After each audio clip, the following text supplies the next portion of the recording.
En un mundo en constante transformación, tener una vista panorámica es más relevante que nunca. Opinión. Luchar por la tierra y por lo que uno cree justo en este país tiende a ser castigado con la muerte y el silencio.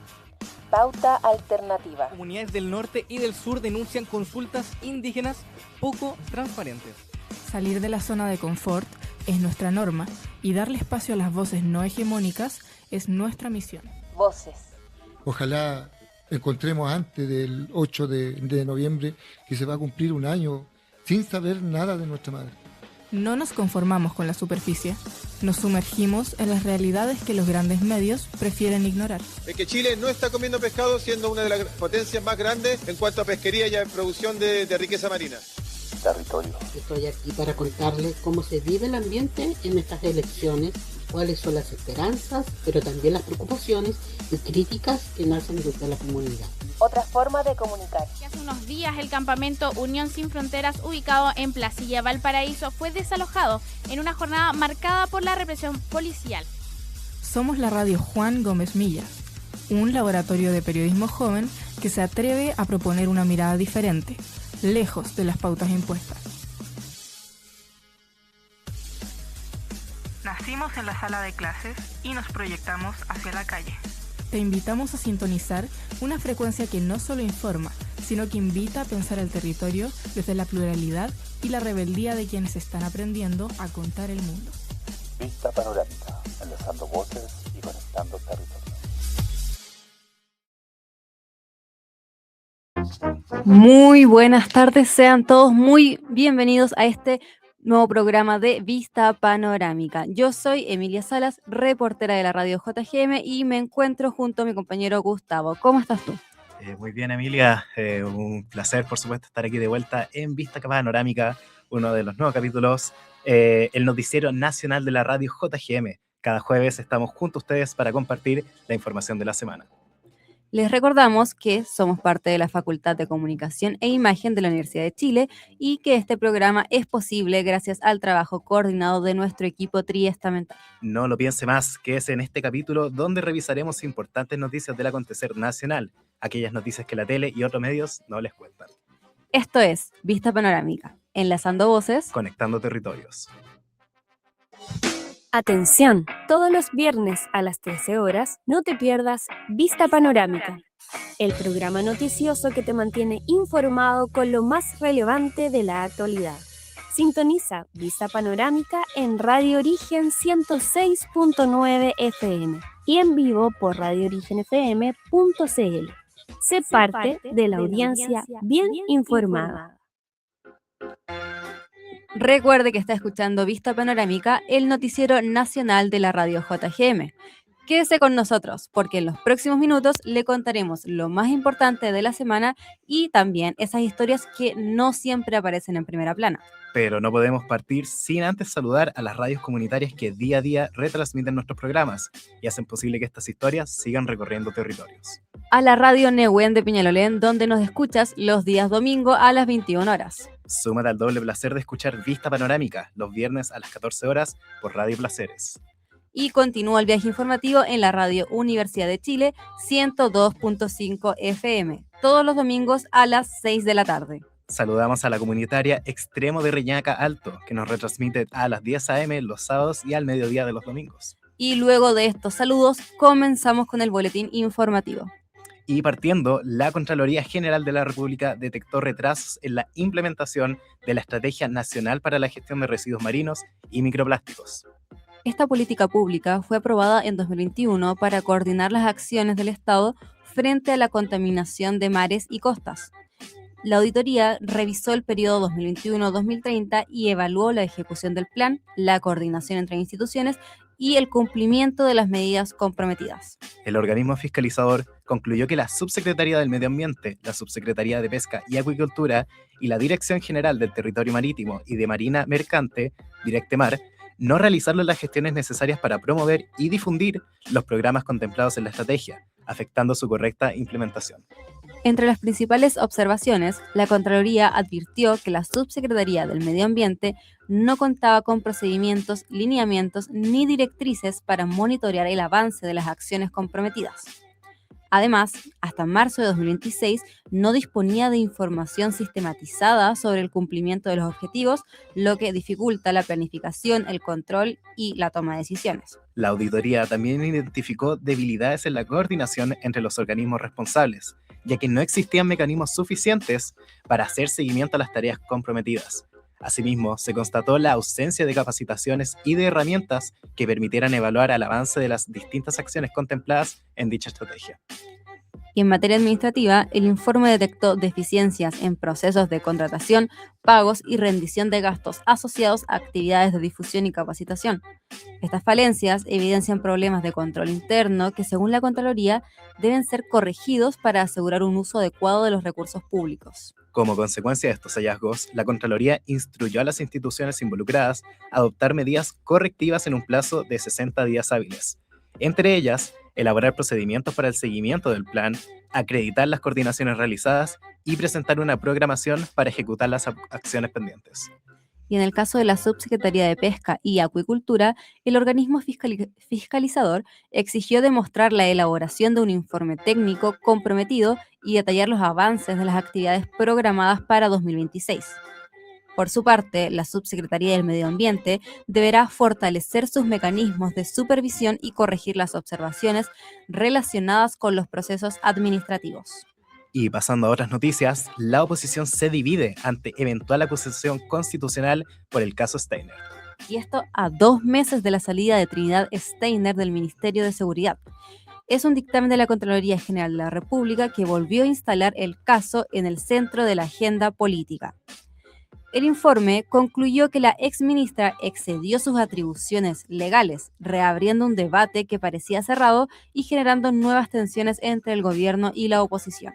El origen de la controversia se remonta a marzo de 2026, cuando Steiner, a menos de 48 horas de haber asumido el cargo, envió un oficio reservado al director general de la Policía de Investigaciones, la PDI, solicitando información detallada sobre detectives con los que había trabajado anteriormente como fiscal regional de Tarapacá.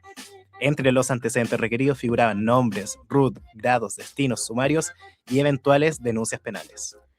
Pocos días después de esa solicitud fue removida la entonces subdirectora de la inteligencia de la PDI, Consuelo Peña, lo que despertó sospechas sobre una posible relación entre ambas decisiones. En ese momento, el presidente José Antonio Kast respaldó públicamente a la ministra y descartó cualquier vínculo entre el requerimiento de información y la salida de la funcionaria. Sin embargo, el dictamen de Contraloría estableció que Steiner actuó fuera de las facultades de la ley que la ley otorga para solicitar ese tipo de antecedentes y que, además, debió haberse abstenido de intervenir debido a su relación profesional previa con los funcionarios involucrados. No obstante, el organismo aclaró que no estableció responsabilidades penales ni cuestionó la legalidad de la remoción de Peña. La ex fiscal regional permaneció solo 69 días al frente del Ministerio de Seguridad. Su salida se transformó en una de las primeras crisis políticas del gobierno de Kast y, con el reciente pronunciamiento de Contraloría, el episodio volvió a cobrar fuerza en el debate público. Tras conocerse el dictamen, sectores de la oposición comenzaron a evaluar una eventual acusación constitucional contra la exministra.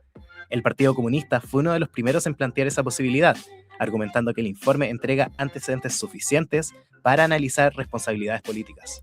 No obstante, la oposición no ha logrado una postura unificada.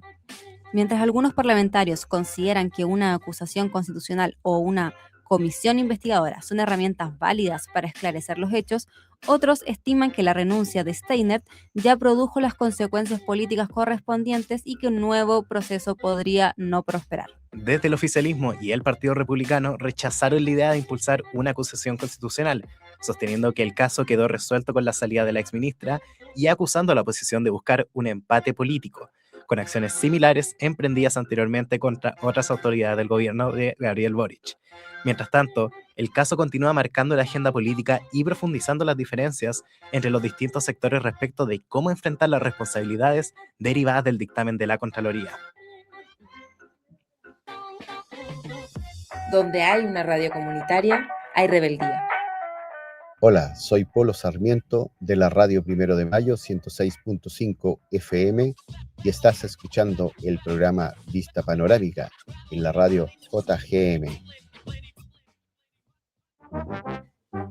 Seguimos con nuestro boletín informativo aquí en Vista Panorámica. Y el lago Caburboga registra un retroceso alarmante de cerca de 200 metros. El lago Caburgua, en la región de la Araucanía, presenta un preocupante descenso del nivel de sus aguas. Según los últimos monitoreos, la playa registra un retroceso cercano a los 200 metros, una cifra inusual para esta época del año y que genera preocupación entre autoridades, expertos y, por supuesto, los habitantes del sector. La situación recuerda lo ocurrido en el año 2019, cuando el lago alcanzó un retroceso de hasta 320 metros. Aunque el nivel del agua se recuperó parcialmente durante el invierno de 2025, gracias a las intensas precipitaciones, volvió a disminuir durante el verano y otoño de 2026, reactivando las alertas sobre su estado. Los especialistas atribuyen este fenómeno en parte a los efectos del cambio climático. Mientras décadas atrás el promedio anual de precipitaciones en la zona alcanzaba los 3.000 milímetros, actualmente bordea tan solo los 2.000 milímetros, lo que reduce significativamente el aporte de agua al lago. A esta disminución de lluvias se suman otros factores naturales y antrópicos, como los desagües y fisuras subterráneas, la evaporación y los desvíos de agua, esto debido a que el lago posee un importante drenaje subterráneo. Su nivel depende en gran medida de la cantidad de precipitaciones que recibe durante el invierno. Desde la Municipalidad de Pucón explicaron que el descenso del lago también ha estado rodeado de controversias. Algunos vecinos responsabilizan a un pretil construido en el origen del río Trafamapuyil por alterar el flujo de agua hacia el lago, estructura que posteriormente fue demolida.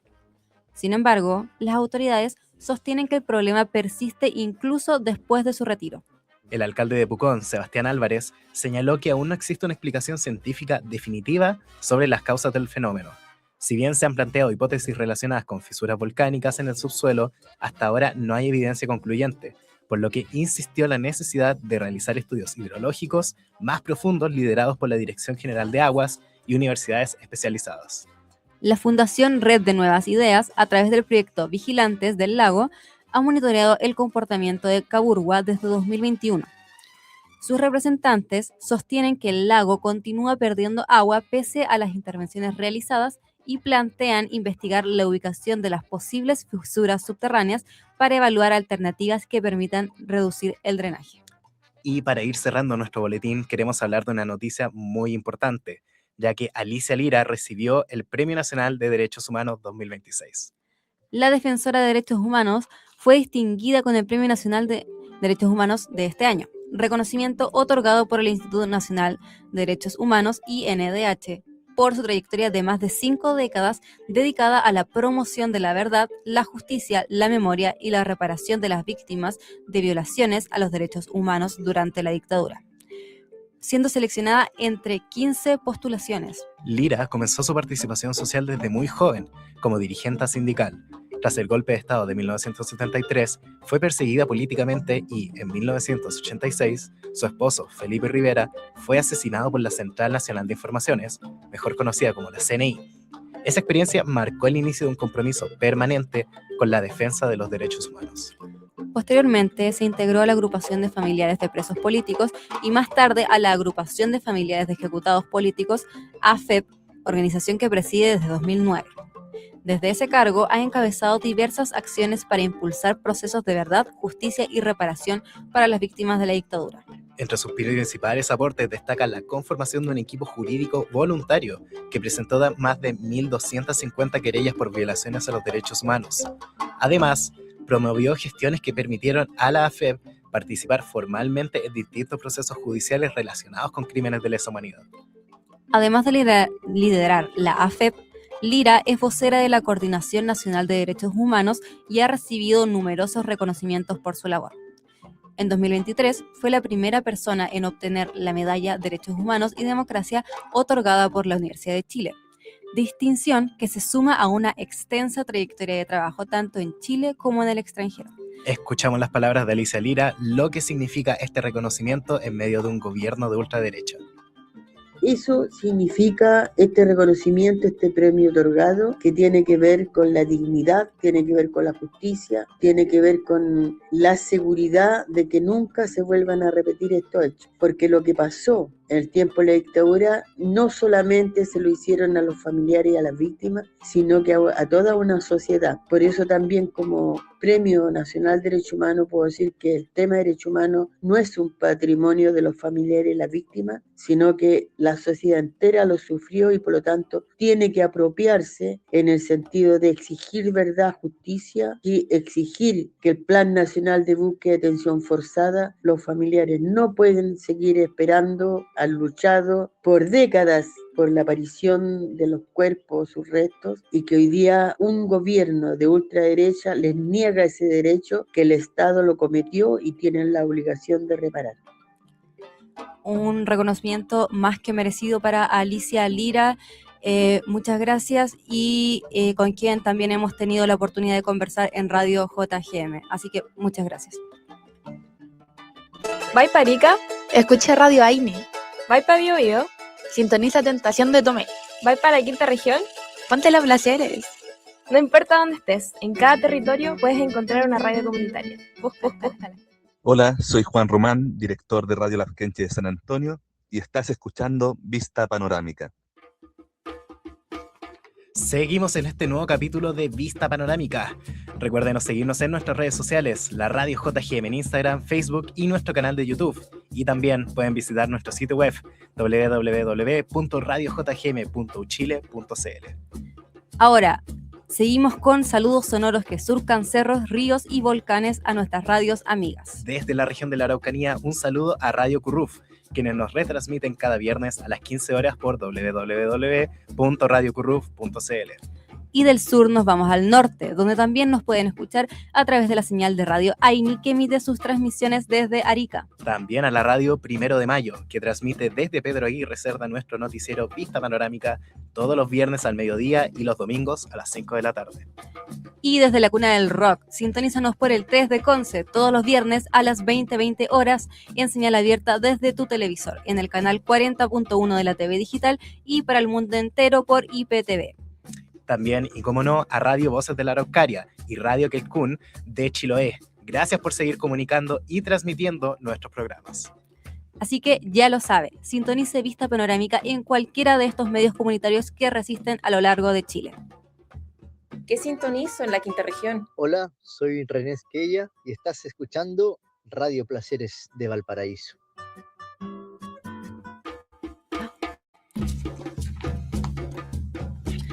Les invitamos a seguirnos en nuestro Instagram, @radiojgm, donde subimos noticias y contenidos de su interés.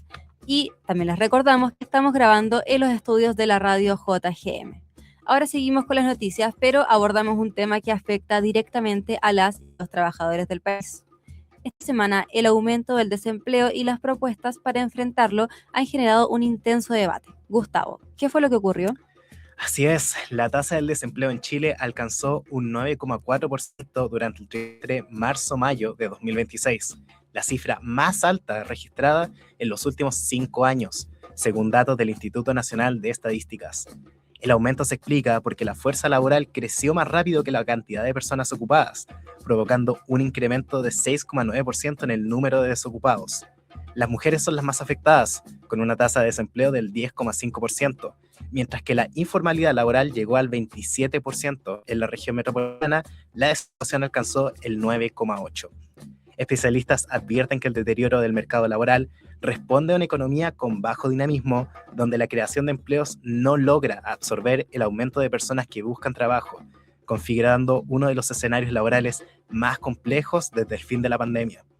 Ricardo Maldonado Olivares, presidente de la Central Autónoma de Trabajadoras y Trabajadores de Chile, la CAT, conversó con la Radio JGM sobre el complejo escenario que enfrenta el mercado laboral en nuestro país y escuchamos a continuación sus palabras. Es porque a ellos les cuesta mucho olvidar su pasado y sus medidas económicas que en algún momento impusieron por la vía de la fuerza, de las armas, en la dictadura militar, a los trabajadores y trabajadoras chilenas, medidas como el PEC y el POC, que lo que hacían era prácticamente humillar a un pueblo. Son programas de empleo que no generan plusvalía en lo que se hace. Y si a eso le agregamos que eran salarios precarios, condiciones de trabajo inhumanas, obviamente que como organización de los trabajadores nosotros no compartimos por ningún motivo que se vuelva a pensar siquiera en instalar ese tipo de programas de empleo. Las duras palabras de Maldonado responden a una situación bien puntual, ya que durante esta semana, específicamente el pasado lunes, parlamentarios y dirigentes de la UDI propusieron la implementación de programas de empleo municipal como una medida para enfrentar el aumento de la desocupación. Ahora, pareciera no haber nada de malo con lo que ellos proponen, ¿no? Pero el problema es que dichas iniciativas generaron ciertas comparaciones con el programa de empleo mínimo, mejor conocido como el PEM, y el programa de ocupación para jefas de hogar, mejor conocido como el POG, creados durante la dictadura de Augusto Pinochet para enfrentar el desempleo masivo.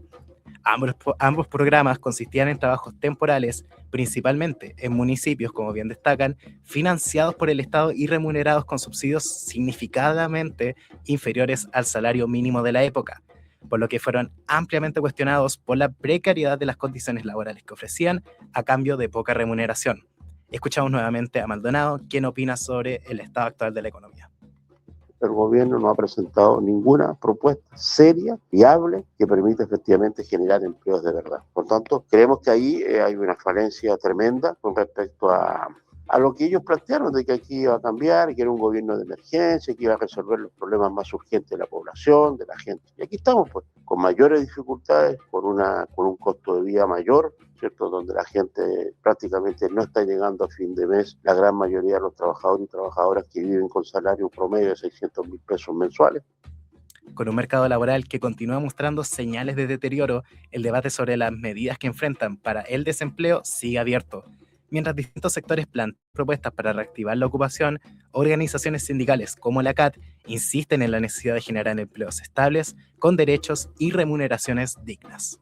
Muchas gracias, Gustavo, por traer este tema tan importante, por supuesto, porque más allá de las cifras, o sea, hay que ver lo que significan estas cifras, es decir, cuántas personas en Chile hoy no tienen trabajo y no dejar de verlo dentro del contexto de un presidente que asumió recién en marzo y que, como decía Maldonado, asumió con una idea de un gobierno de emergencia. Y sus votantes, las personas que lo votaron, fue con esta convicción de que él hiciera un cambio, pero a pocos meses de andar vemos que esto no es así. No, por supuesto, o sea, por lo primero que tú comentabas, sí, es 9,8, pero realmente 1 de cada 10 chilenos ahora mismo no tiene empleo y eso es sumamente preocupante para nuestros compatriotas y, por supuesto, realmente que no haya un plan, un programa, reales medidas que se estén, quizá inclusive elaboradas, que no estén implementadas, pero que sean ideas que estén atravesando el Parlamento por parte del gobierno, es sumamente preocupante y demuestra efectivamente esa ausencia en un plan real de parte del gobierno de José Antonio Caz. Claro. ¿Qué veo si voy para el Bío Bío? Hola, soy Javier y estás viendo Vista Panorámica por el 3 de Conce. Seguimos en Vista Panorámica hablando de todas las noticias que acontecen en Chile. Ahora hablaremos de la crisis sanitaria en Chiloé, porque la Seremi de Salud de los Lagos advirtió que existe un inminente riesgo sanitario para la población. ¿A qué se debe esto, Emilio? Lo señalado por la Seremi tiene relación con la basura domiciliaria en la isla, ya que los 9 vertederos que existen en Chiloé se encuentran colapsados. Y de hecho, la región de los lagos es aquella con mayor cantidad de basurales a nivel país. Se trata de un problema histórico que ha afectado durante décadas a los habitantes de la isla. En Radio JGM quisimos conocer directamente la opinión de los habitantes, así que nos contactamos con Ana Vera, vecina de Quellón y miembro de la mesa social de dicha comuna. La escuchamos. En Chiloé no hay ningún vertedero, no hay rellenos sanitarios, todo lo que hay son basurales, o sea, son agujeros con el mínimo de tratamiento para poder ir aumentando su capacidad.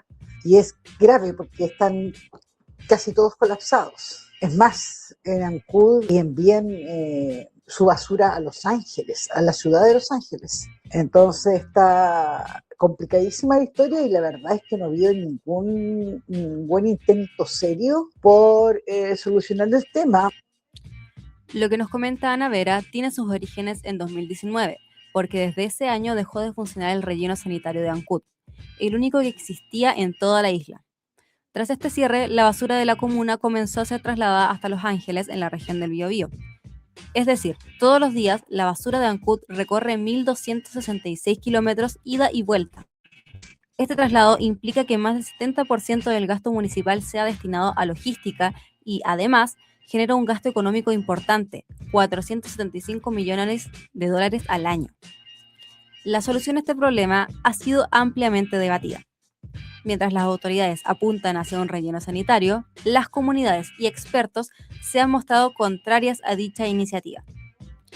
Una de las organizaciones que ha sido crítica al respecto es Chiloé Sin Basura. Para Diego Barahona, miembro de la organización, la solución debería ser microgestionar y mejorar cada uno de los vertederos que existen actualmente. Sin embargo, asegura que hay interés económico oculto detrás que evitaría avanzar en esa línea. Lo escuchamos. Es que al final la basura es un negocio, ¿cachai? Y al final andan todos detrás de quién se agarra el relleno sanitario, porque al final, los rellenos sanitarios generan mucho dinero, mucho. De hecho, uno de los negocios más rentables del mundo es la basura, ¿cachai? Para que tengamos una idea. Y por eso es que al final hay mucho interés oculto detrás de esto. Para profundizar más al respecto, pudimos conversar con el doctor, educador ambiental, científico y académico de la Universidad de Chile, Raúl Morales Segura. Con el relleno sanitario tú pagas por ir a botar la basura y te olvidas del asunto, pero el entorno, los animales que van a llegar, los roedores, todos estos pájaros que son fundamentalmente carroñeros, etcétera, y son transportadores de enfermedades, de insectos, de virus, etcétera, van generando un entorno que cada vez es menos amigable con la población. Y cuando las poblaciones sean colindantes con esta zona, la gente empieza a experimentar enfermedades. Entonces, nosotros tenemos que generar una política nacional de que ya Chile no es posible, sobre todo en la zona centro-sur, no es posible que tengan este tipo de rellenos sanitarios. Ya lo escuchamos por parte de las comunidades y los expertos. Chiloé no necesita un relleno sanitario. La isla requiere de un sistema que considere sus características especiales.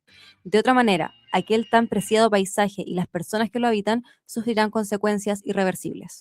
Muchas gracias, Emilia, por visibilizar esta importante noticia preocupante que nos llega desde Chiloé. Donde hay comunidad, hay medios libres. Hola, mi nombre es Frecia Ramírez y escuchas esta información en las redes de tomaterrojo.cl, medio de comunicación independiente y con colores propios. Y con estas noticias vamos terminando un nuevo capítulo de Vista Panorámica. Agradecemos a todo nuestro equipo de producción, radio control y transmisión, que déjenme decirles muy bonitos los monitos que teníamos durante nuestra transmisión, y bueno, a todas las personas aquí que hacen posible este y muchos más programas. Les recordamos que nos puede escuchar en más de 24 medios comunitarios a lo largo de Chile. Apoya, escucha y difunde a los medios comunitarios de tu territorio. Les dejamos invitados para escuchar nuestros programas Radar, Noticiero Internacional, Oír para Creer, el podcast de entrevistas de Radio JGM y, por supuesto, Crónicas Sonoras directamente en Spotify. Apaga la tele, escucha y ve medios independientes, comunitarios y alternativos. Muchas gracias por estar con nosotros y nos vemos en el siguiente capítulo. Que estén muy bien.